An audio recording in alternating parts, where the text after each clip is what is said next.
Hoy quiero hablarles de la oración. Y les confieso algo. Anoche orando al Señor decía, Señor, y si repito la predicación del Evangelio, que por diferentes razones no se pudo grabar, y tal vez es bueno reforzar eso otra vez.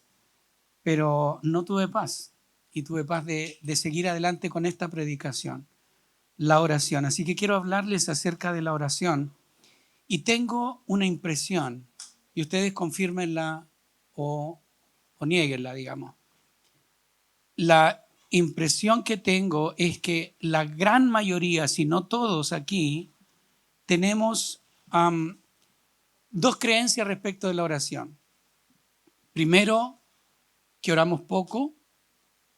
Segundo, que no estamos seguros si la oración hace alguna diferencia. ¿Sí?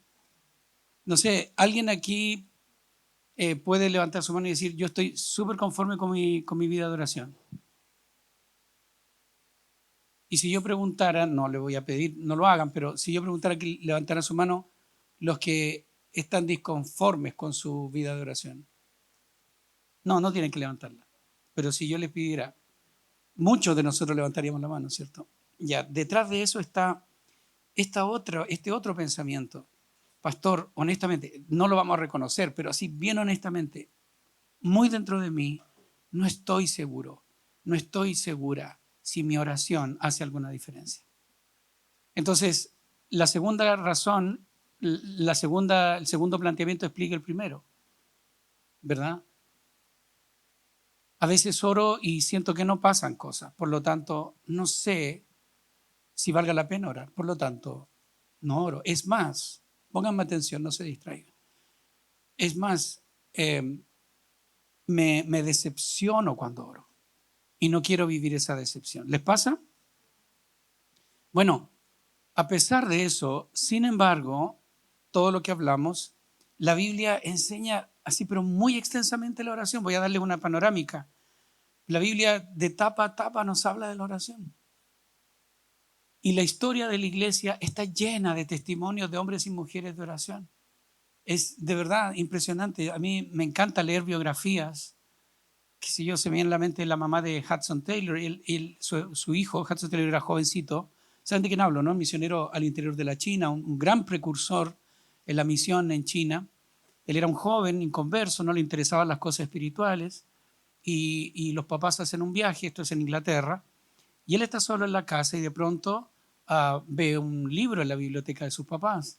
Y no recuerdo los detalles, pero él le comienza a hojear una tarde y de pronto cae en tal convicción de pecado que se arrodilla y ora. A los días llegan sus papás, era un viaje largo, y él les cuenta ese relato y la mamá le dice qué día fue y a qué hora fue. Y le dijo tal y tal día y tal hora. Y ella dijo, ese día yo oré al Señor por tu conversión y le dije al Señor, no quiero levantarme de esta oración hasta tener la certeza que mi hijo se ha encontrado contigo. Y oró hasta que tuvo esa certeza. Y así, George Miller, ¿cuántos han escuchado de George Miller, no? Si no, lean de él. Es impresionante. Un alemán que se fue a vivir a Londres, fundó orfanatos. ¿Iba a decir algo, Pancho? ¿Verdad? Susana Wesley, exacto. Tenía no sé cuántos hijos. En mitad de Inglaterra eran sus hijos. Y ella oraba por cada uno de ellos, sí, sí. Sí, entonces, sí, también, sí, por el Pancho, la oración de Francisco. Y así tantas historias de oración. Se fijan, miren, fíjense lo que estoy dibujando para ustedes. Uno, esta contradicción, esta lucha, esta cosa de la oración, pero por otro lado la enseñanza bíblica y las historias sobre oraciones contestadas. Déjenme ir al principio de todo, en Edén. En Edén el hombre y la mujer conversaban con Dios de manera natural. No era un acto religioso, no era una cosa que Eva, sí, Adán, vamos a tener ahora un tiempo de oración. ¿Sí? Vamos a orar, vamos a adorar y vamos a interceder. No, era algo natural, un acto natural, conversar con Dios.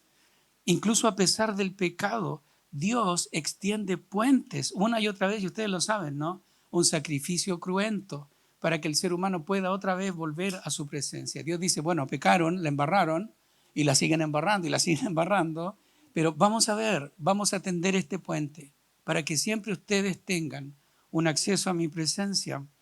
¿Qué hay que decir de Abraham, Moisés, Samuel, por mencionar algunos, ¿no? David, en fin? Ellos vivieron esta conexión con Dios no como un acto específico en sus vidas, como decir, uy, a las 10 me toca orar, a las 11 me toca orar. Era parte de su vida, ¿me entienden? Ellos oraban como parte de su vida. Cuando iban en el desierto, cuando iban a, qué sé yo, trabajar, a comer, a dormir, etc. Mientras estábamos en The Room, el Señor me empezó a hablar algunas cosas y las estuve anotando aquí. Y quiero partir diciéndote estas cosas, compartiéndote estas cosas, diciéndote que la salvación es relación. Hace años atrás tuvimos en el liderazgo de ese tiempo una conversación respecto de si la salvación se pierde o no se pierde. Y hay un debate al respecto. Yo tengo una convicción que la salvación no se pierde, pero entiendo que hay un debate y que hay personas que creen, por diferentes argumentos bíblicos, que la salvación sí se pierde. Pero en esa ocasión dijimos, mira, creo que podemos caminar con ambas convicciones, ambos planteamientos. Pero esos planteamientos van a ser una caletera. La carretera va a ser la relación. La salvación es relación. Si alguien me dice aquí, yo tengo seguridad de salvación, perfecto, pero tú tienes una relación con Dios hoy, ¿te estás relacionando con Dios? No, pero no importa porque yo sé que cuando tenía 10 años yo acepté a Cristo, así que sé que eso no se pierde. Yo me asustaría. Yo te pondría un poquito de preocupación. Preocúpate, porque salvación es relación. No fue un acto que tuve hace años atrás. Así también alguien que cree en la pérdida de salvación y me dice, pastor, yo estoy súper inseguro, porque no sé si voy a perder mi salvación. ¿Qué le preguntaría yo? ¿Tú tienes una relación con Dios? Sí. Entonces, ¿de qué te preocupas? No te preocupes por eso. ¿Me estoy explicando? La salvación es relación. No es solo un lugar al que voy a ir en la eternidad, es una relación que puedo tener ahora. Y esa es la seguridad de la salvación. Bueno, ¿qué relación tiene la relación, valga la redundancia, con la oración? La forma en que cultivamos nuestra relación con Dios es la oración. ¿Cómo edificas tu relación, por lo tanto, tu salvación? A través de la oración. La oración es fundamental. Hablar con Dios, con el Dios con el cual nacía una relación. La forma en que desarrollamos esa relación es la oración. La Biblia está llena, lo dijimos hace un ratito, de historias de hombres y mujeres que tuvieron un encuentro con Dios en intimidad. ¿Recuerdan la predicación anterior? Nacho predicó el domingo pasado, pero la anterior hablamos del Evangelio y de cómo esto se da en soledad. Dios dice uno a uno y orábamos en The Room y esto de que este Señor viene y arregla cuentas con cada uno. Hermanos, y es genial lo que ocurre aquí. Ayer hablábamos de eso, nos juntamos los pastores y conversamos acerca de eso. Es genial lo que se vive aquí. Pero hermanos, escuchen esto, por favor, el que tenga oídos para oír, oiga, y el que escuche después este podcast, que lo piense también. Es genial lo que pasa aquí, pero Dios quiere llevarte en algún momento de tu vida a un punto de soledad, porque Él quiere tener un encuentro contigo, donde no esté nadie más, no esté tu pastor, no esté tu líder, no esté tus hermanos, tus amiguis, tu casa de oración. Amamos la comunión, ustedes saben, ¿cierto? Los que son de casa especialmente. Pero Dios en algún momento de tu vida te va a llevar a un punto de soledad, te va a llevar al desierto. Y hemos aprendido que el desierto no es un lugar estéril, es un lugar fértil. ¿Qué se da en el desierto? Intimidad, soledad, encuentro, dependencia, en fin. La oración es eso, hermanos, la oración uno con uno. Antonio, me encanta cuando adoras aquí, cómo se enciende el altar y cómo me adoras, pero yo quiero en la semana escuchar tu voz. Quiero encontrarme uno a uno contigo. Mi viejito dice, bueno, ahora está más viejito, pero él siempre dice, yo a las 4 de la mañana oro y tomo el teléfono, mi papá es muy especial, tomo el teléfono Y mi padre me dice, Pancho te estaba esperando. No hay nadie más, las líneas están desocupadas. Y ahí hablo con mi padre, dice él. Entonces, el uno y uno. Otra vez, oramos unos por uno, ora por tu hermano, y hay genial, y aquí hay una atmósfera de oración. Pero el Señor te va a llevar a esa soledad. Muchos queremos cosas de Dios, muchos queremos servir a Dios, pero no queremos ser formados en la intimidad, formados en el uno a uno, en el conocer a Dios. El hijo que ora, la hija que ora, conoce el corazón del Padre y por lo tanto, el que tenga oídos para oír, que oiga, hermanos.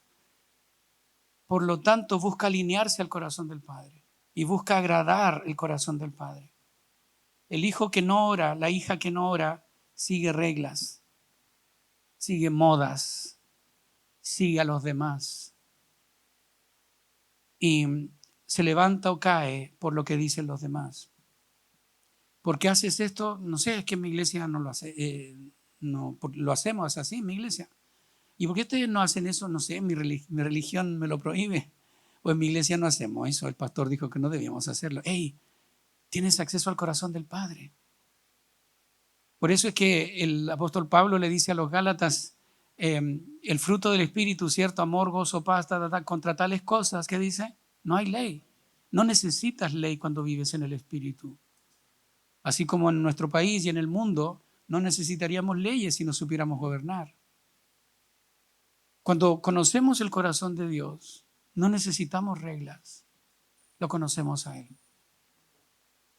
Entonces, cuando decimos que somos libres de legalismos, y Pablo lo dice otra vez a los Gálatas, ¿cierto?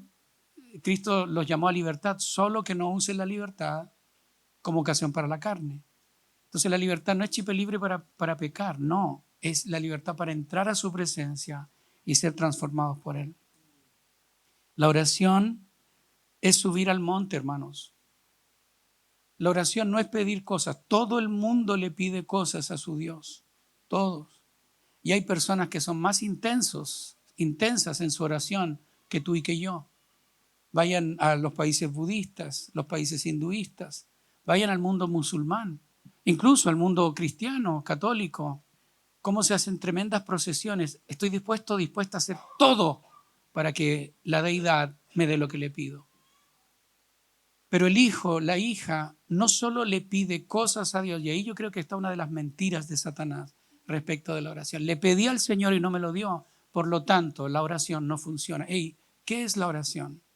La oración es subir al monte de Dios. Es cuando en Apocalipsis 4 Dios le dice a Juan, sube acá y te mostraré las cosas que han de ocurrir. La oración te permite subir al monte de Dios y ver lo que Dios ve y como Dios lo ve. Entonces, ¿qué es la oración? La oración es parte de mi relación con Dios, es el uno a uno, donde no hay nadie, donde yo no soy pastor, donde no le predico a Dios. Soy un hijo. Y el Fabián decía eso al principio de The Room, ¿lo notaron? Fabián oró, Señor, nos despojamos de toda asignación, todo ministerio, y solo somos hijos. Esa es la riqueza de la oración. La Biblia está llena de historias sobre la oración. El Antiguo Testamento, ya lo hablé, ¿cierto? Estos héroes de la fe. Si saltamos al Nuevo Testamento, en los Evangelios, Jesús era un hombre de oración. Jesús hacía de la oración una prioridad, ¿se acuerdan? ¿Cierto? Él se iba temprano a lugares solitarios, siendo oscuro, para orar. Él necesitaba orar. En otro momento le dice a los discípulos, vayan, remen por el lago y yo me voy a quedar a orar. Ya había ministrado, ya había servido. Era como decir, ya la hice, ya no necesito orar porque está todo hecho. No, yo necesito orar no para pedirle cosas a Dios, necesito estar con Él. Así que Jesús modela la oración con su vida, pero también le enseña a los discípulos a orar, ¿cierto? Pedid y se os dará, buscad y hallaréis, llamad y se os abrirá. Oren, oren, oren. De la iglesia primitiva, le estoy haciendo una panorámica, de la iglesia primitiva, y siempre me da risa, ¿cierto? La iglesia primitiva, así todo en cavernícola. No, la primera iglesia. Dice Hechos, los primeros capítulos, que se dedicaban a la oración. ¿Fija? No es como una reunión de hombre, de mujer o de creyentes que conversando, oye, oremos para finalizar. No, ellos se juntaban para orar, se dedicaban a la oración. No oraban por el ministerio, no oraban para que el Señor bendijera el ministerio, no, el ministerio era la oración. Ese era su servicio. La oración era la atmósfera en que vivían y se movían. Escuchen esto, de alguna manera ellos entendieron, pero experimentaron que el cielo quería invadir la tierra, que el cielo quería, ¿cómo decirlo?, relacionarse, interrelacionarse con la tierra. Y era fundamental orar. El Espíritu se movía, iban a hacer algo, el Espíritu le decía, no, hágalo así. Dios quiere hacer cosas y tenemos que orar para que esas cosas ocurran. Ellos eran protagonistas en esa interacción entre el cielo y la tierra. Ahora, ya vamos a ir a la palabra. Se me está diciendo, pastor, ¿cuándo vamos a abrir la Biblia? Ya mero, aunque hemos estado mencionando muchas cosas de la Biblia. Es súper interesante esta verdad, la hemos dicho en otras ocasiones. No se pierdan esto, por favor. Cuando Dios quiere moverse en algún lugar, Él despierta a sus hijos a orar. Y es un misterio. ¿Alguien lo puede entender? Yo no lo entiendo. Dios, que es soberano para hacer lo que Él quiere, cuando Él quiere y como Él quiere, cuando quiere moverse, despierta a sus hijos a orar. Es como, me quiero mover, así que... Pero Señor, si quieres moverte, muévete. Y ya. No. Oren porque me quiero mover. Entonces, imagínense la bendición, lo auspicioso que es que en nuestra iglesia se levante un ministerio de oración, como el equipo de mujeres que conocemos como las chofaras. Qué nombre, ¿no? Las chofaras. Y ayer nos juntamos con ellas y conversábamos, ¿no? Lo importante, primero, que ya es una señal de que Dios despierte un equipo de oración y que nuestras casas, las células, sean casas de oración. Tenemos comunión y todo, pero es oración. ¿Saben por qué es auspicioso? Porque donde Dios quiere hacer algo, Él despierta a sus hijos a orar. Es un misterio. Dios está estableciendo su reino. Él está estableciendo su reino, es su agenda. Y sin embargo, nos enseña a orar, venga a tu reino. La venida de Jesús es un hecho, tal como su primera venida. Su segunda venida es un hecho. Y sin embargo, el Espíritu y la novia dicen, ven. ¿Para qué voy a decir ven? ¿Para qué voy a decir Maranata, ven Señor Jesús? Si Él viene. No. Oren. Y ayer en la tarde nos juntamos, verán, ayer estuvo bien movida la cosa. Ayer en la tarde estuvo el pastor Enzo Verdugo con el equipo pastoral. Estamos tomando un curso con él. Y conversábamos de esto, ¿no? Esto no estaba en los apuntes, pero en el mundo espiritual hay una especie de medida cuantificable de la maldad y de la iniquidad. Dios le dice a Jonás, anda a Nínive porque su maldad ha llegado hasta mí. Pero hay un nivel que todavía es redimible. Anda y diles que se arrepientan. Si no se arrepienten, su maldad va a llegar a un punto no redimible, pongan atención, sino que tiene que venir el juicio.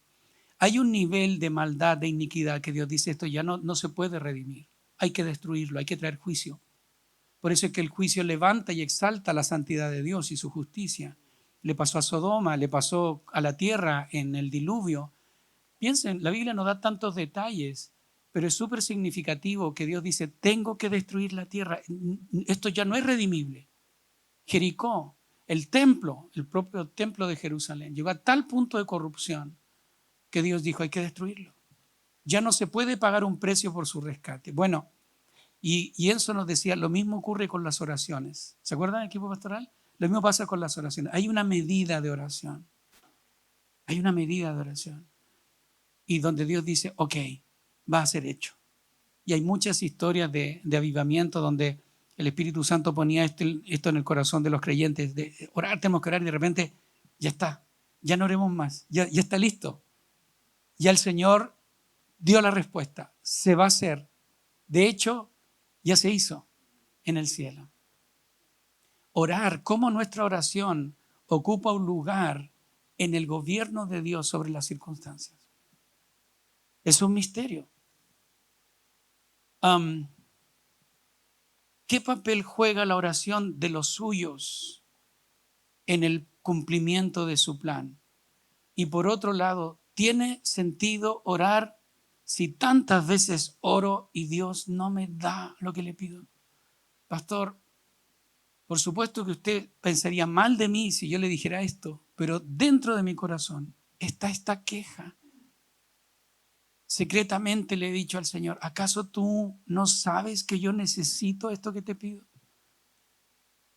¿Por qué no me lo das? ¿Por qué? ¿Por qué a mi otro hermano sí? ¿Por qué a mi otra hermana sí y yo no? ¿Por qué te pido y no me escuchas? No me atiendes. Y entonces, secretamente en nosotros comienza a tejerse esta ofensa, este desánimo, esta orfandad. Dios se olvidó de mí, a Dios no le interesó o simplemente la oración no funciona. Quiero llevarlos a un texto en la última parte de la predicación, Mateo 26, búsquelo por favor en sus Biblias, Mateo 26, 36 al 46, todo con 6. 26 del 36 al 46. Búsquenlo en sus Biblias.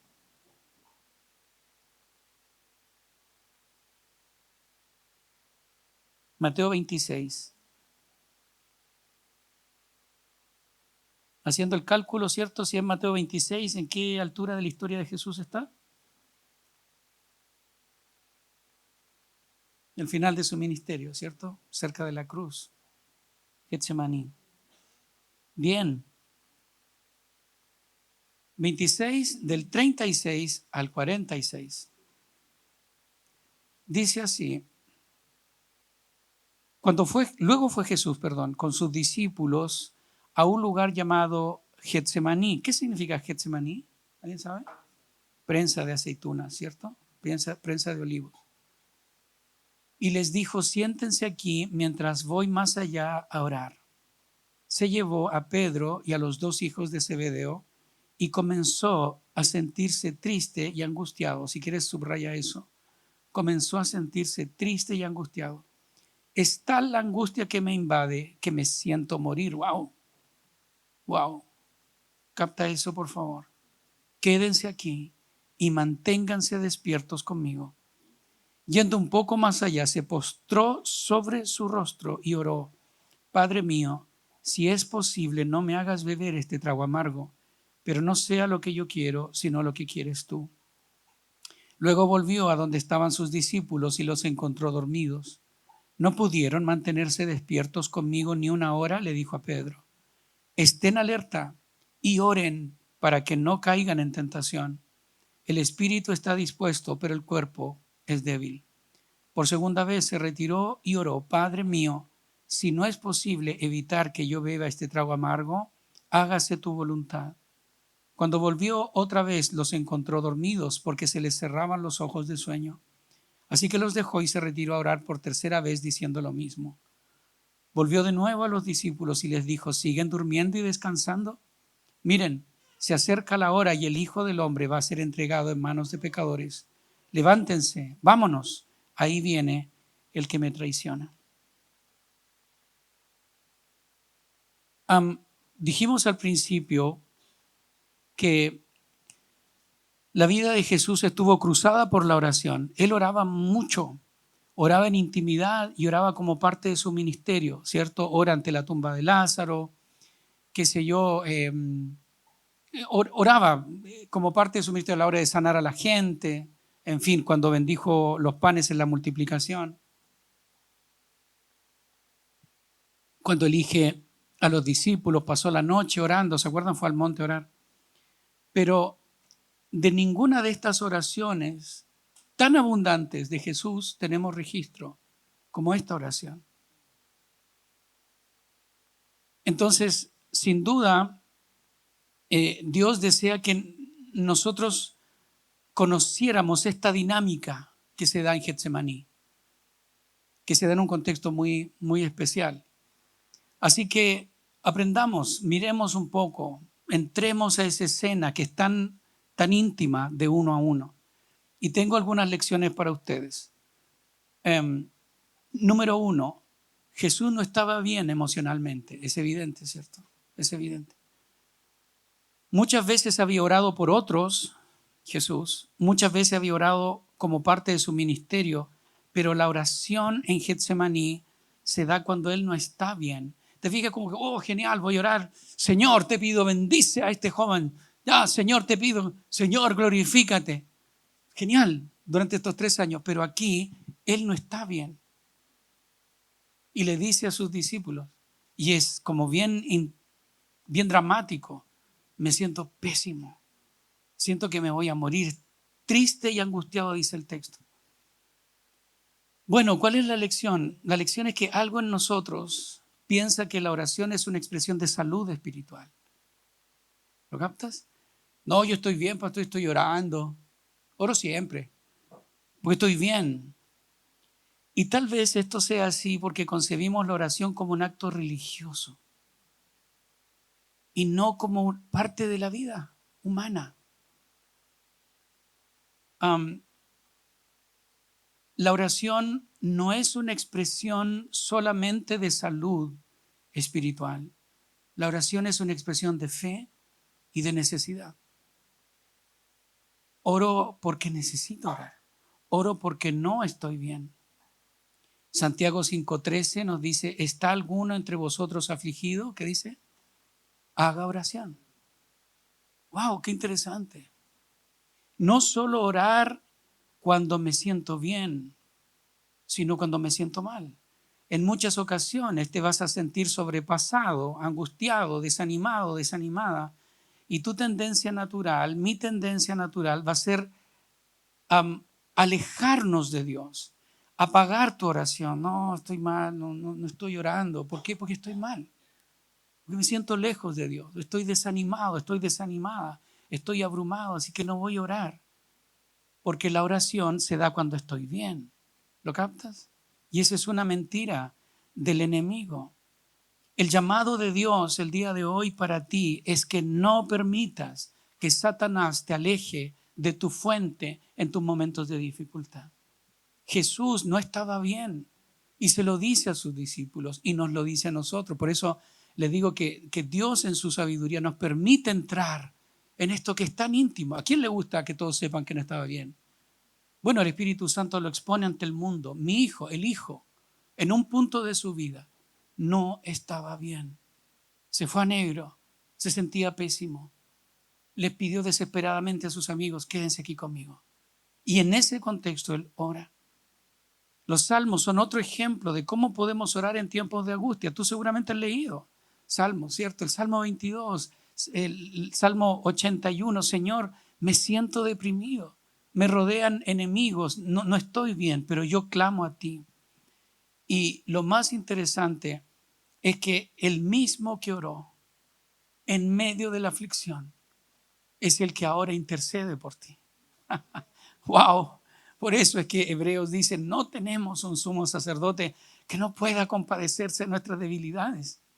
Así que cuando yo estoy atravesando una depresión, cuando no estoy bien y voy a su presencia, ¿sabes lo que me dice Jesús? Antonio, yo estuve ahí. Yo estuve ahí, ven, vamos. Está bien no estar bien. Y puedes orar cuando no estás bien. Segunda lección. Jesús presentó su necesidad y su anhelo con libertad. Otra vez, aquí tenemos que patear el trasero a la religiosidad. Jesús no va a la presencia del Padre y le dice, Padre Celestial, te doy gracias por el día de hoy. Tú que reinas entre los querubines.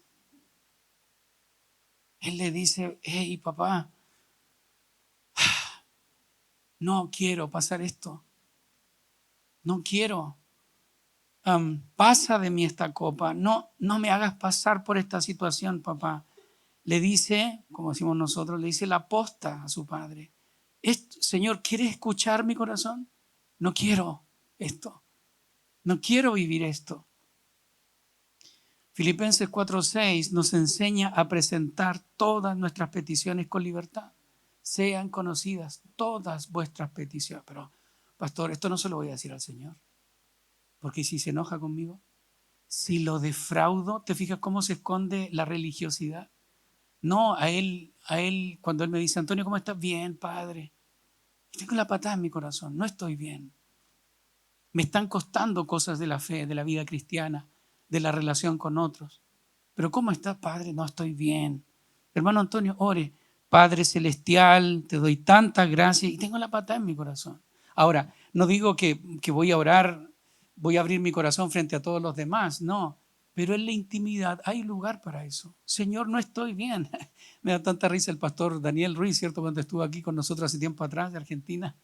Y él decía, lo comentábamos con algunos aquí, se metió porque mucha gente falleció, amigos, pastores, en fin, con el tema de la pandemia. Y él se metió en su habitación y le dijo, no, Señor, no es así. ¿Qué estás haciendo?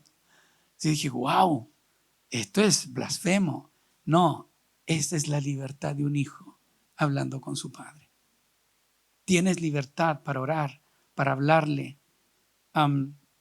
como hijo, presentar ante Él tu queja, tu anhelo, tu necesidad. Y podemos estar seguros de que Él no se va a ofender ni se va a decepcionar. Eso es lo que hace un verdadero hijo, una verdadera hija. Así que, no, imagínate que el creyente ore, pero que su vida de oración sea una carga más, sea otra máscara más de hipocresía. Y no lo digo señalando o haciendo una, ¿cómo se llama? Una imputación. No, estoy constatando un hecho. Ya tengo suficientes cargas como para más encima ir delante de Dios y ponerme una careta y luego ir y pagarle a un psicólogo para que el psicólogo realmente me escuche y ante el psicólogo ser quien realmente soy. Y Jesús le dice a Getsemaní, bueno, los psicólogos necesitan igual algo de pega, ¿cierto? ¿Cierto, Alicia? No, pero tú los mandas de vuelta a la presencia de Dios y le recetas ya tanto diazepam y también 3 oraciones al día. No, el hijo le dice, Señor, no quiero. Si fuera posible pasar esta copa sin que yo la beba, se lo plantea al Señor. Número 3, oró más de una vez. Ora, Señor, no me siento bien, no me gusta este plan, esta parte del plan, algo en mí quiere retroceder, pero que no se haga mi voluntad sino la tuya. Y regresa y los perla, sus discípulos, tan pero zeta. Gracias, gracias muchachos, o sea, cuando más lo necesito. Y luego va otra vez y sabe, no le dice, bueno, ya le pedí al Señor, ahora qué otra cosa le puedo pedir o cómo se la puedo adornar. Dios, de verdad, hay tanta religiosidad en nuestra vida, en mi vida de oración. ¿Cómo le doro la píldora al Señor cuando oro? No, Jesús le dice, ¿qué dice? Lo mismo, exactamente lo mismo. ¿Por qué le dijo lo mismo? Porque era lo mismo que sentía y él no le iba a decir otra cosa. Muchas veces, les conté, ¿no? Esto de lo que hablábamos ayer con el pastor Enzo, de cómo la oración tiene una gradualidad. Cómo llega un punto donde Dios dice, vamos, sigan orando, porque yo quiero moverme, pero la oración tiene que llegar a un cierto nivel. Por eso es importante orar una vez y otra vez y otra vez y no rendirse en oración. El pastor Robert Morris de Gateway en Estados Unidos, él dice, la oración es como el califón.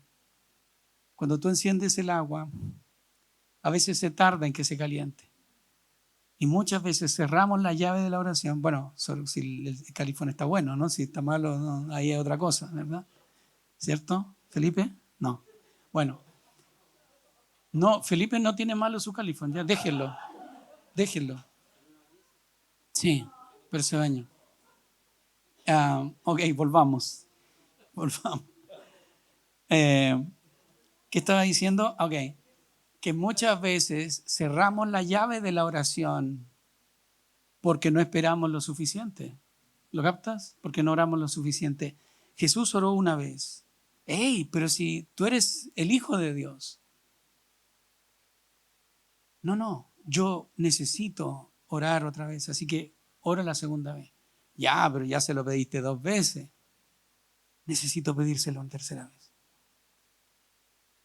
Entonces, no desistas de la oración. Pero pastor, llevo 2 años orando. Sigue orando.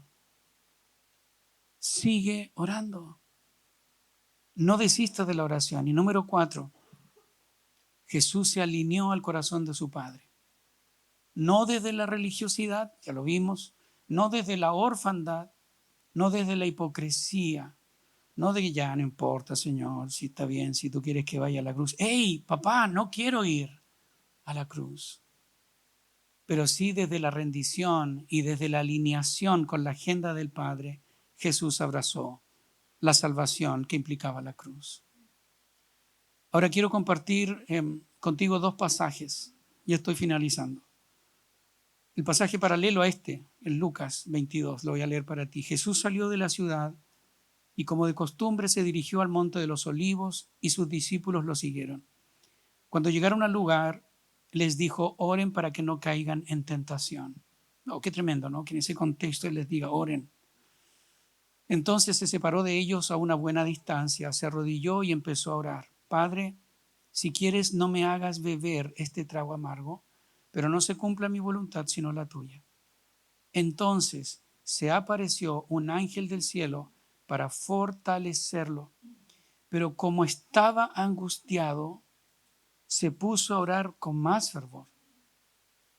Y su sudor era como gotas de sangre que caían a tierra. Cuando terminó de orar y volvió a los discípulos, los encontró dormidos, agotados por la tristeza. Cuando pienses que para Jesús fue fácil, claro, así que chiste, si Él era el Hijo de Dios, si Él todo lo sabía, y Él era el Hijo de Dios, por lo tanto era todopoderoso. Él detuvo la tormenta, Él resucitó a los muertos. O ya está bien, Él no tenía, era débil también, pero Él sabía lo de la resurrección. Qué chiste, así cualquiera. Piensa en esto, por favor. El sufrimiento de Jesús no fue un sufrimiento así como que voy a hacer como que sufro para que mis hijos, años después, el pastor Antonio le pueda enseñar esto a los creyentes. Su sufrimiento fue real. Y a mí siempre me llama la atención esto. Él oró, pero luego su angustia creció. Y cuando su angustia creció, ¿saben lo que hizo? Oró más intensamente.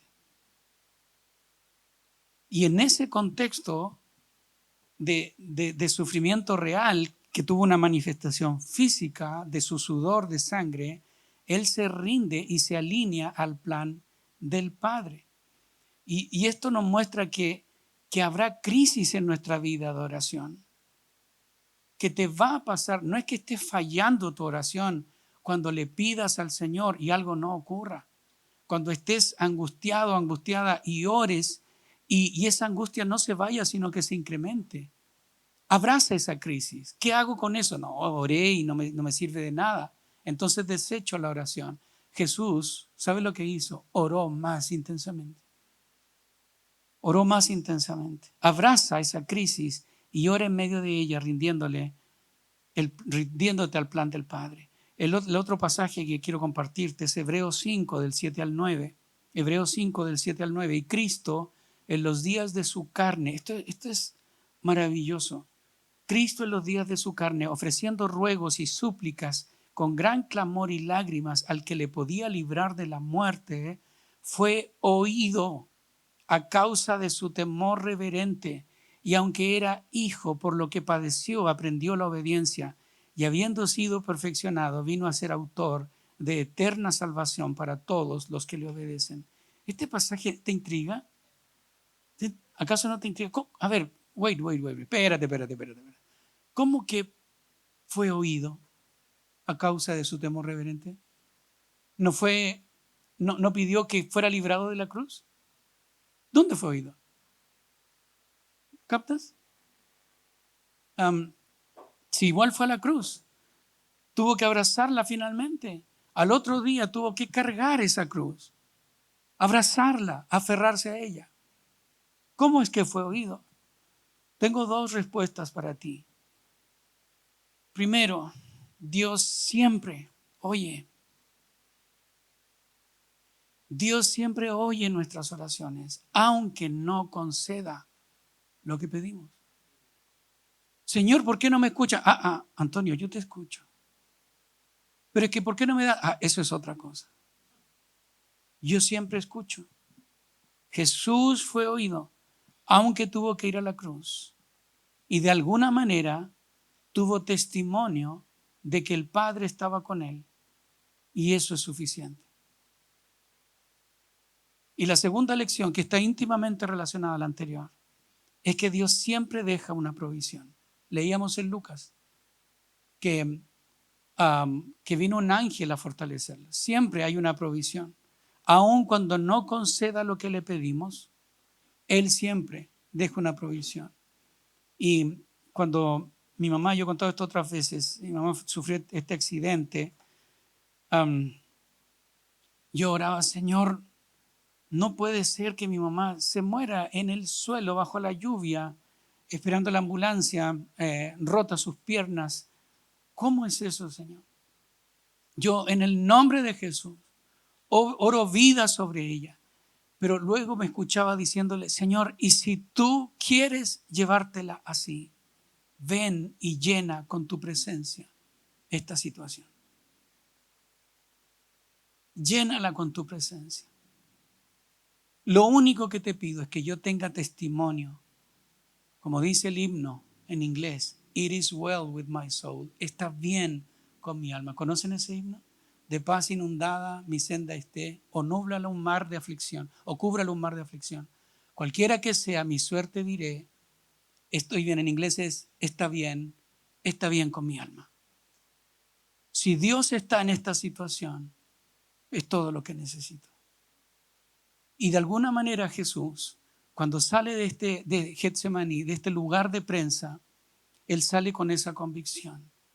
La cruz es inevitable, pero Dios está conmigo. Y es suficiente. Y eso es respuesta.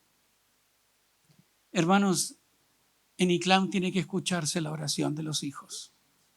Hermano, en ICLAM tiene que escucharse tu voz en oración. No da lo mismo si tú oras o no oras. No da lo mismo si levantas o no tu clamor en The Room o en las casas de oración. Y no dará lo mismo si oras o no oras en tu casa. Practica la oración. Te sientas bien, te sientas en la presencia de Dios tocando su trono, o te sientas pésimo, secuestrado por el mundo y por el pecado. No dejes de orar. Ora al Señor cerca de Él. Ora al Señor cuando estés lejos de Él. Ora cuando te sientas lleno de fe. Ora cuando te sientas atrapado por la incredulidad.